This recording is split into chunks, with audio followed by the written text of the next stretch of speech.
My 12-year-old daughter texted my mom, saying she felt sad that grandma forgot her birthday. Mom replied, "We need space. Please don't reach out anymore." My dad even liked the message. So I just paused payments on every shared account used for flights, rent, and bills. Next morning, 97 missed calls. My name is Elvis. I'm 34. I pick up trash for the city. I'm a husband to Maya and a dad to Kara, who just turned 12 and still leaves glitter on everything she touches. I wake up at 4:10 a.m., drink gas station coffee, and ride the same route past the same cracked sidewalks. I know which alley cats are mean and which ones just put on a show. I know when the bakery tosses out yesterday's bread and which block always forgets to break down boxes. I'm not the golden anything in my family. Never was. If there's a spotlight, it's on my sister, Lila. She's the one with the big smile and the nice shoes and the job title my mom loves to say slowly, like she's tasting chocolate. Marketing director. Meanwhile, I'm the guy who comes to dinner in his work boots and gets asked to take out the trash on the way out. That's not a metaphor. That's exactly what happens. I used to think it didn't matter. I told myself, who cares who's the favorite? I had a wife who laughs at my dumb jokes, a kid who still holds my hand crossing parking lots, and a job that pays on time. You learn to find pride in a clean alley.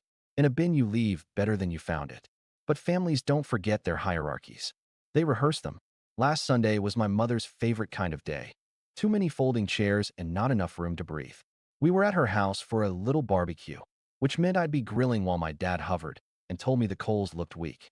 Lila was late, as usual, and when she finally breezed in with sunglasses on her head, everyone lit up like the Pope arrived. She brought cupcakes with those shiny sprinkles. You know, the ones that look like ball bearings. My mom clapped. "Lila, gorgeous. You shouldn't have." I came in holding a foil tray of chicken I'd marinated overnight. "Smells nice," Mom said, then added, "Elvis, put it there. We'll see if it isn't too salty this time." Maya touched my elbow under the table. I smiled anyway. I always do. Kara sat next to me, playing with a straw wrapper. She was quiet. My mom leaned across her and said, "Where's my birthday girl?" Kara mumbled, "Next week." And Mom nodded like she knew, except I'd reminded her 3 times this month. Lila plopped down and started a story about her boss taking her on a last-minute work trip. My dad asked her what airline and if she liked the lounge and whether business class was worth it on short flights. I said, with a little laugh, "Must be nice." And Mom said, "Well, she earned it." Then she asked me if I was still on the trucks, like I might have been promoted to Prince since Tuesday. I said, "Yep, still on the trucks." "Good," Dad said. "Honest work. Builds character." He said character like it was a consolation prize. While I flipped chicken, Lila wandered out and nudged me with her hip. "You smell like smoke," she joked. "Don't hug me later." Then she giggled and went back inside. I stood there over the grill with the tongs in my hand and that warm, dumb feeling in my chest that I know too well, like I'm a prop in their nice family photo. The background guy, the reliable one, the one who drives, pays, lifts, and leaves first. We ate on paper plates. Kara told a story about a class project and got one polite nod. Lila said she might go to Seattle next month, and the whole table hummed with follow-up questions. It was like watching the weather change inside. You could feel where the attention shifted, where it rained, and where it never did. At the end, Mom started packing up leftovers for your father, meaning my father, not me. She handed Lila the cupcakes to take home. "You should enjoy the nice things you buy." And handed me the foil tray to wash. Not could you. Not please. Just wash that. As we were leaving, Mom kissed Kara's forehead and said, "You're getting so tall, sweetheart," like she was reading from a script. Then she turned to me and said, "Don't forget to send me your schedule so we know when you can drive us to the airport on Friday." She said "we" in a way that already assumed the answer. I said, "I'll check." She added, all casual, "And text me Kara's birthday plan again. I got so many dates this month." Lila laughed. "Boss lady," she said, and they shared the kind of smile I don't get in that house. In the car, Kara was quiet. I asked if she wanted music, and she shook her head. Maya rubbed her shoulder. At a red light, I watched my mom in the rearview mirror shrinking in the distance, still standing on the porch, waving at Lila's car. It's a small thing, that shrinking. But that's how the big things start. With small things that pile up like trash bags no one wants to claim. That night, Kara asked if she could use my phone to show Grandma the art project she made. "I'll text her the picture," she said. "Maybe she'll hang it up." "Sure," I said, and handed it over. She typed. She smiled. She waited. Minutes passed. The screen lit up with a reply from my mom, and the expression on Kara's face changed in a way I can't unsee. She didn't cry. She just went very still, like a sound cut out of the room. "Everything okay?" I asked. She nodded. "Yeah." Maya looked at me over Kara's head with that small, tight look. "Later," she mouthed. The night ended with dishes and quiet. But something had shifted. I could feel it. Like the bin was full and the lid wouldn't close anymore. And somewhere between the last plate and the hallway light, I understood. The next time they asked me to carry the load, I wasn't going to do it the same way. Money has always been the family language, even when people pretend it isn't. I make a public salary you can look up. It doesn't shock me. I'm not embarrassed by it. It's steady. It feeds us. Maya works part-time at the library, 2 shifts a week, so she can still pick up Kara after school. We share a checking account that handles rent, groceries, utilities. Then there's the other pile, the family apps and shared travel cards I got bullied into because you have the best credit. Elvis, you're so organized. That's how I ended up co-signing the flight card my parents use only for emergencies and the apartment lease add-on for short-term stays when Lila needed a crash pad near work. It started small. It grew roots.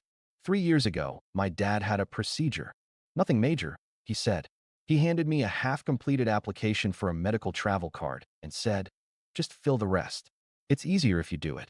He added, "We'll pay you back." I believed him. I wanted to. Payments came, slow, partial, then "we'll catch up next month." I didn't chase. I just kept paying the minimums so their credit wouldn't tank and sink my own. And then there were flights. The first was a funeral. Okay. Then a must-see deal to Vegas for their anniversary. "It's just points," Mom said. It wasn't points. It was cash that came from my end of the app. When I brought it up, my mom said, "Elvis, please, don't nickel and dime family." Dad called me overly literal. Lila said, "You worry too much. You're such a spreadsheet." It became normal to get Venmo requests from Lila labeled Uber for Mom or snacks for Kara when Kara hadn't even been there. If I pushed back, I got voice memos with heavy sighs. "You know how Mom is. Just cover it. I'll sort later." Later was a ghost. I'm not perfect. I've borrowed, too. Once, for new tires in the winter, I asked my dad for 200 to tide me over. He brought it up the next 6 months like I'd taken a kidney. "How's the tire money?" he'd ask at birthdays, like a joke with a blade. Meanwhile, Kara grew older and more aware. She stopped asking Grandma for sleepovers because Grandma's always busy. Busy looked like hair appointments and Lila's office parties. When Kara won a little art contest at school, my mom posted a photo Lila sent her of Lila's co-worker's kid and captioned it, "So proud." She corrected it later, but only after Maya texted her twice. I kept telling myself, it's family. It's messy. Just keep the peace. Then Kara's birthday crept up. We planned something small. Pizza, 2 friends, a movie at home. Kara made a list of who she wanted there. Grandma, if she can. She wrote it in purple ink with a tiny heart, like she wanted the list itself to feel friendlier. I reminded my mom 3 times. "Next Saturday, 2 p.m. Each time, she said, "Yes, yes, of course. Put me down for coleslaw." My mom brings coleslaw to everything like it's her calling. I checked the shared travel app and saw the flights my parents were taking on Friday. Out to Lila's work trip city for the weekend. My stomach went cold. I called. "Hey," I said. "Kara's birthday is Saturday." "Oh, honey," Mom said, drawn out and slow. "We booked this months ago. You told me last week you were free." "That's not how I remember it. Besides, we can FaceTime. I'll send something nice." "Can you push it a day? Fly Sunday? I'll cover the change fee." I knew I shouldn't say that. The second I offered to pay, I could feel the hook slide in. Mom sighed. "Lila's schedule. You know how it is." I didn't know. Lila's schedule is the sun. We all rotate. I told Maya. She shook her head. "Then let's not count on them. Kara will have fun either way." Kara pretended it didn't hurt her. Kids are kinder than adults. She made a new list with a silly drawing and added "Grandma maybe" with a question mark. It killed me. 2 days before the party, Mom texted, "Love you. Can't wait to see pics." No sorry. No promise. Just vibes. Friday night, I saw the flight charges go through on the shared card. A notification popped up on my phone like a tiny punch. I washed the dishes and tried to be grateful for what we had. I kept repeating, "It's just a cake. It's just a Saturday." The day came. Balloons taped to the doorway. Kara's 2 friends showed up with handmade cards. Maya turned on the living room LED lights and set them to sunset because Kara likes the way it makes the room look warm. We sang. We cut the cake. Kara smiled, real and bright. Midway through the movie, Kara slipped into the kitchen and took a picture of her slice with the little candle stub still stuck in it. I heard the shutter sound and didn't think much of it. After the girls left, we cleaned up. Kara went to her room with her colored pencils. My phone buzzed on the counter. I glanced down and saw a message from my mom to Kara. Kara had texted first from my phone earlier without telling me. The photo, a small caption, "Hi, Grandma. I wish you were here. I felt a little sad today." Mom's reply was sitting there in blue. "We need space. Please don't reach out anymore." Just like that. No hello. No explanation. No love you. And below it, a blue thumbs up from my dad. He liked it. Like it was a joke. Like my kid was a status update to react to. The kitchen went silent in a way I still can't describe. Maya saw my face and came around the counter like she was expecting blood. I turned the screen to her. She read it once, then again. She whispered, "No." Like maybe the phone would change the words if she said it nice. I walked down the hall to Kara's room. She was shading a dolphin. She looked up, too hopeful, and I realized she hadn't seen the reply yet. My heart did a thing I don't have a word for. I sat on the floor next to her and asked about the fins. I didn't say anything. Not then. Not like that. I couldn't.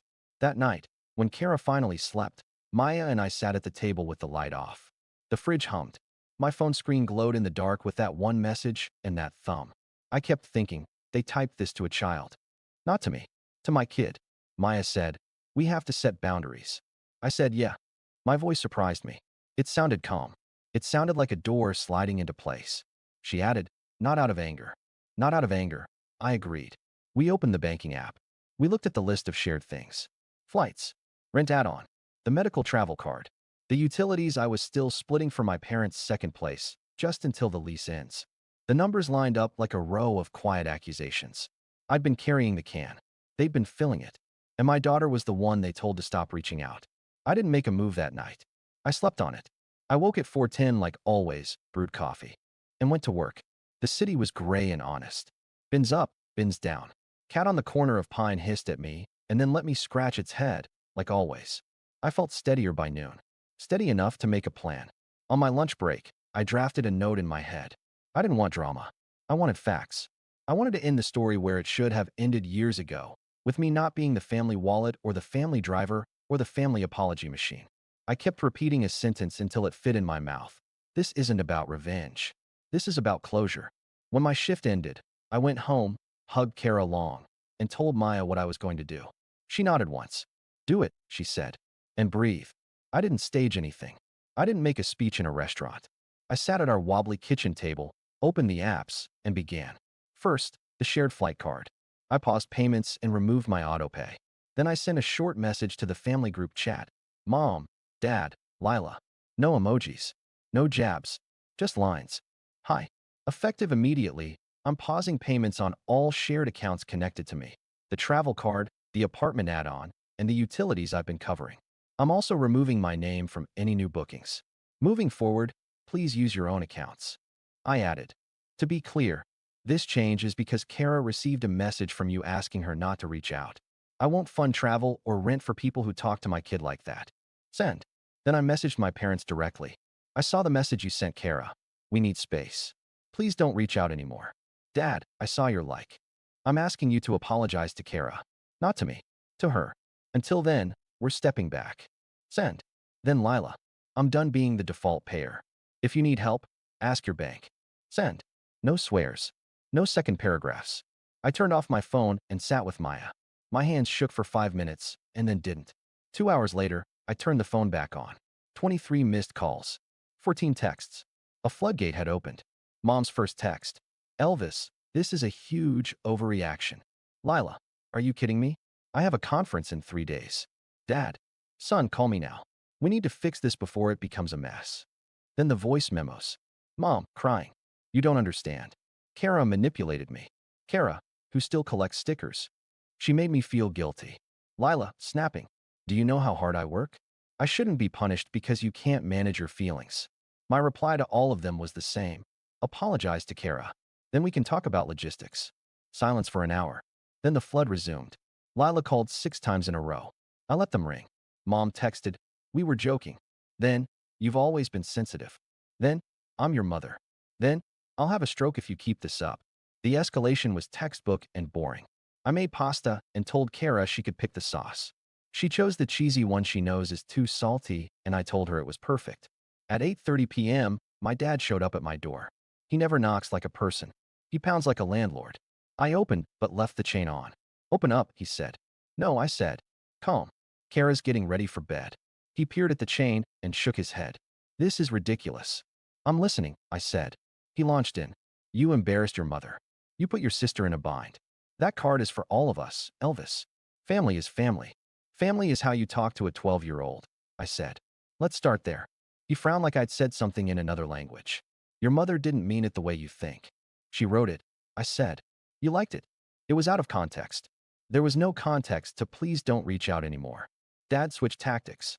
He tried money. "Fine. We'll pay our part this month. Turn the payments back on. We'll settle up." "No." "Excuse me." He leaned toward the crack in the door like he might push the whole thing in. "I'm not turning anything back on," I said. "You can use your cards and your accounts, and you can settle up with yourselves. I've carried this long enough." He scoffed. "Oh, you think you're a big man now because you're paying a few bills? You're a trash guy, Elvis. Don't act like you're some CEO." I felt the heat rise in my neck and then drop away. It surprised me how fast it left. "You're right," I said softly. "I'm a trash guy. I know what gets thrown out." He stared at me for a long second like he was trying to decide if he could still shame me the way he did when I was 12.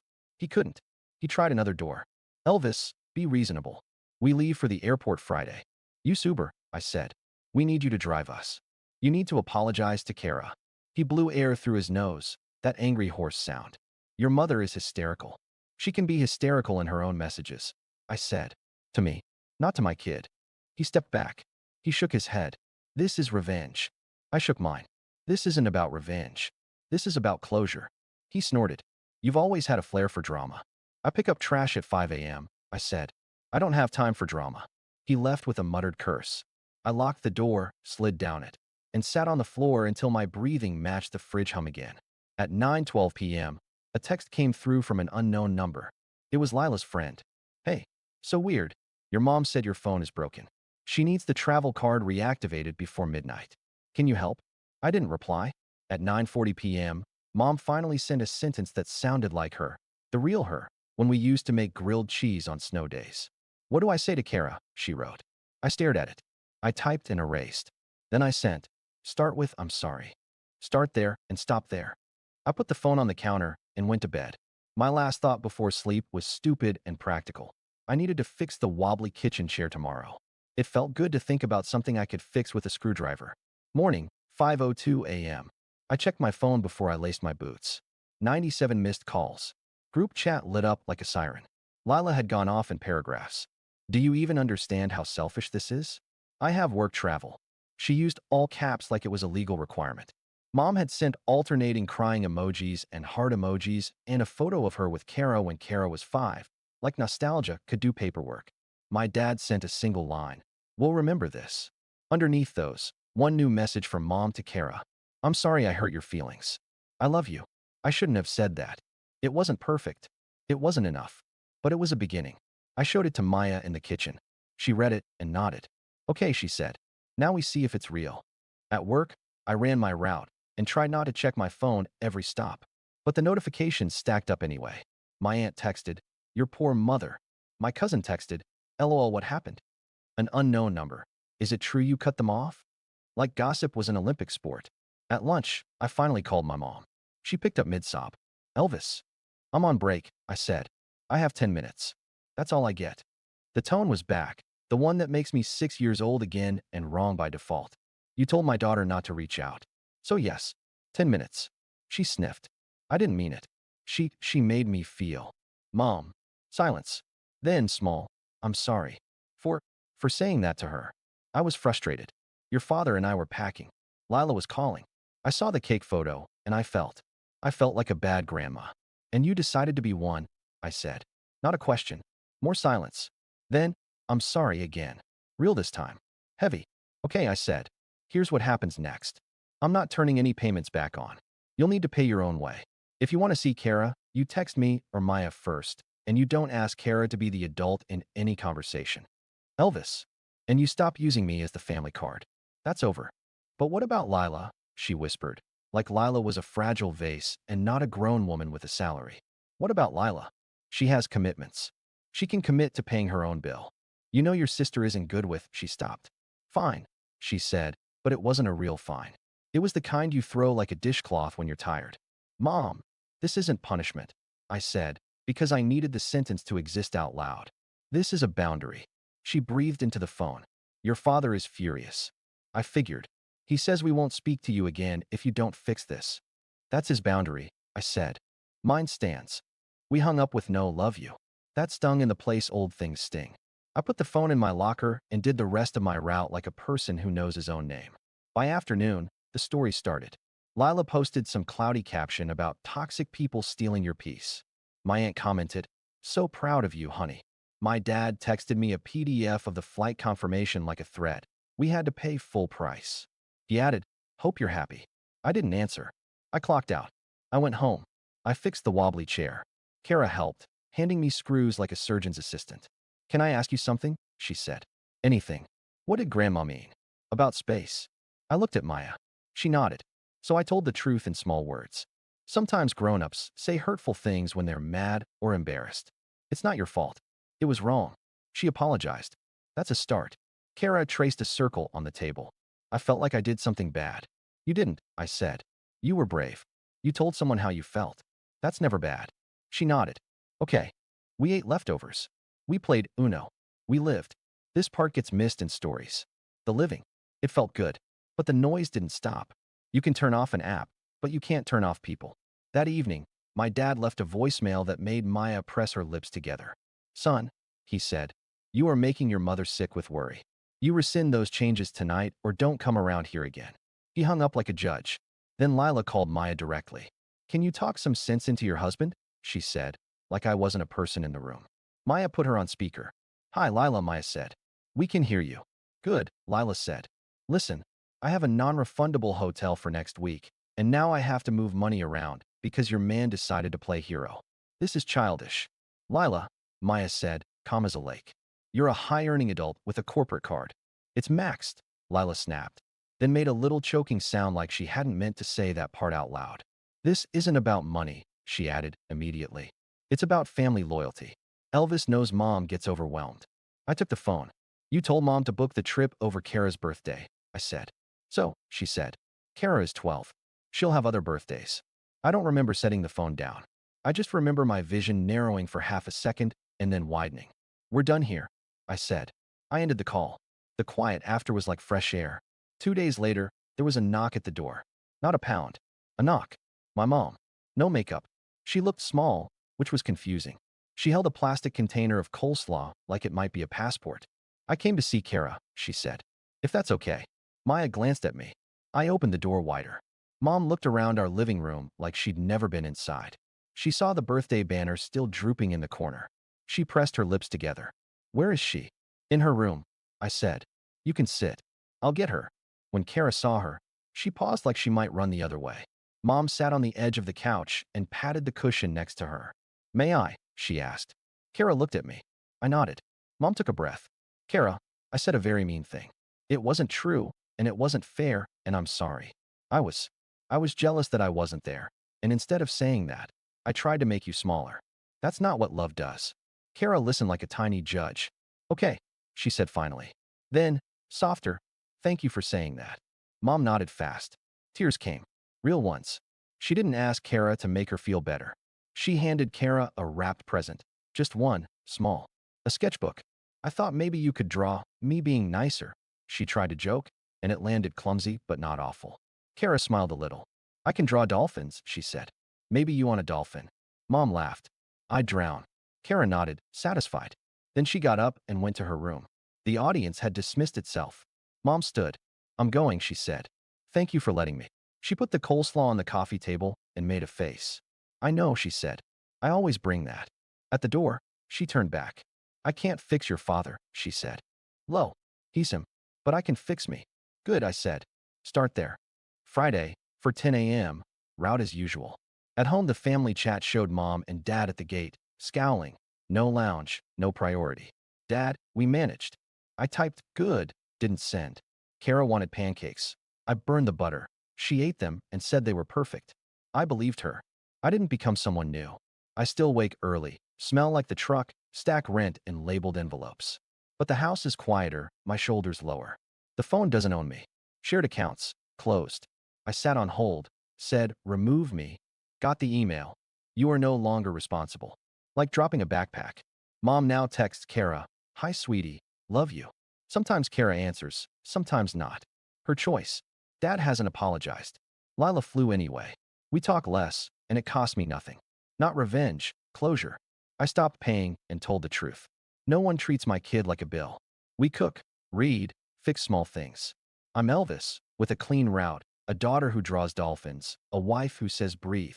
My own switch is on.